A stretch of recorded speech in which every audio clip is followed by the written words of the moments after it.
Bonjour à chacun et chacune, je vous souhaite une bonne semaine. À cette époque, alors que le nombre des disciples augmentait, les hellénistes murmurèrent contre les Hébreux parce que leurs veuves étaient négligées dans la distribution quotidienne. Les 12 convoquèrent l'assemblée des disciples et dirent: « Il ne convient pas que nous délaissions la parole de Dieu pour servir aux tables, c'est pourquoi choisissez parmi vous 7 hommes de qui l'on rende un bon témoignage, remplis d'esprit et de sagesse, et nous les chargerons de ce travail. » Nous sommes dans un nouveau cycle. Après croissance de l'Église, après prédication de l'Évangile et croissance de l'Église, surgit un problème, et ici un problème interne. De ce problème, il en surgira quelque chose de bon. C'est aussi une leçon du livre des Actes, c'est que les problèmes résolus, suivant les directives de l'Esprit Saint, apportent du fruit positif dans l'Église. Et donc ici, problème interne qui se manifeste par des murmures d'une partie de l'Église contre l'autre.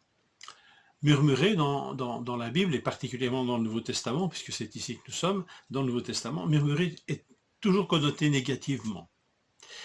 C'est ici, le murmure, il est suscité par un mécontentement. Donc le murmure est une parole de mécontentement. C'est une parole de plainte, mais qui a pour particularité de ne pas s'adresser à celui ou à ceux qui ont suscité la plainte. C'est une parole entre mécontents, de mécontent à mécontent. Et l'objet du mécontentement, celui dont il est l'objet, ou ceux sont exclus de cela. Donc ce n'est pas une parole de réconciliation, ce n'est pas une parole pour exposer le problème, c'est une parole qui est une parole de plainte entretenue. C'est en ça qu'elle est connotée négativement. Notez que Jésus était victime de telles paroles, de la part des pharisiens, mais de la part aussi de disciples. Jean 6, verset 61, Jésus, sachant en lui-même que ses disciples murmuraient à ce sujet. À quel sujet? Un enseignement sur la scène, sur le corps et le sang du Seigneur, que les disciples n'acceptaient pas. Mais Jésus sait la parole du murmure. Cette parole que les hommes croient secrète à l'égard de ce qui les mécontente, lui, le Seigneur, quand il est l'objet de ce mécontentement, il le sait, il le connaît. Donc, aujourd'hui encore. Donc, c'est une parole, quand nous murmurons, et nous murmurons peut-être contre Dieu, nous nions jusqu'à son existence. Or, il nous entend, et il entend cette parole. Jésus a toujours amené les murmures à la lumière, a interpellé les gens qui murmuraient, recherchant un vrai dialogue. Notons que tous les murmures à son égard étaient infondés, ce qui n'est pas le cas ici. Le murmure, cette plainte, est fondée.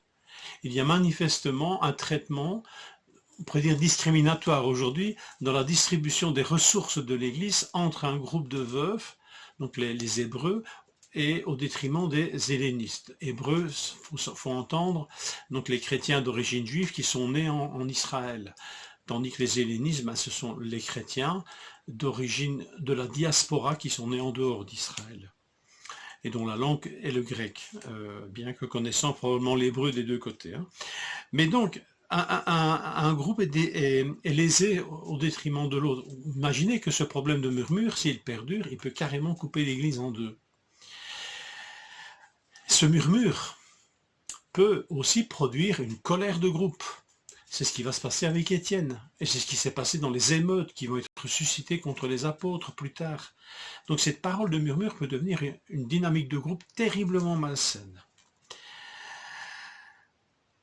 La plainte est fondée, et par la grâce de Dieu, les apôtres vont entendre cette plainte. Elle va remonter auprès des responsables, et les responsables vont la prendre en considération et proposer une solution. Et c'est intéressant, cette parole est remontée, on ne sait pas comment, le texte ne le dit pas, mais elle est remontée, elle n'est heureusement pas restée au stade du murmure, parce qu'il se peut fort bien qu'on claque des portes, parce qu'on en est resté au murmure, à la parole de mécontentement qui n'a jamais été portée à la connaissance de l'autre partie, et peut-être même d'une partie qui pourrait arbitrer. Enfin voilà, ici, le problème est en passe d'être résolu, la parole est entendue, cette plainte, ce murmure devient une parole de vérité qui expose un vrai problème et une solution est proposée. L'Esprit Saint guide cette solution manifestement. Toute l'Église est convoquée, les deux parties, qui ne sont plus maintenant les deux parties, mais l'Église est une assemblée de disciples soumis aux directives de l'Esprit Saint. Et dans ce choix, l'Église va faire un choix extraordinaire. Elle va choisir 7 hommes et dont les patronymes mettent en évidence leur origine. Ils sont tous d'origine grecque, ce sont tous des hellénistes.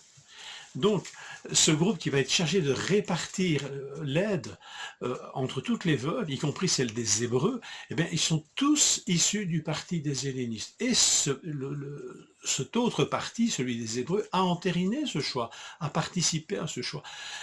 C'est l'amour, c'est la soumission à l'Esprit Saint, c'est la vocation de disciples, de serviteurs et de servantes qui a amené à ce choix extraordinaire à y regarder d'un peu plus près. C'est pas un parti contre l'autre, c'est des disciples à nouveau rassemblés.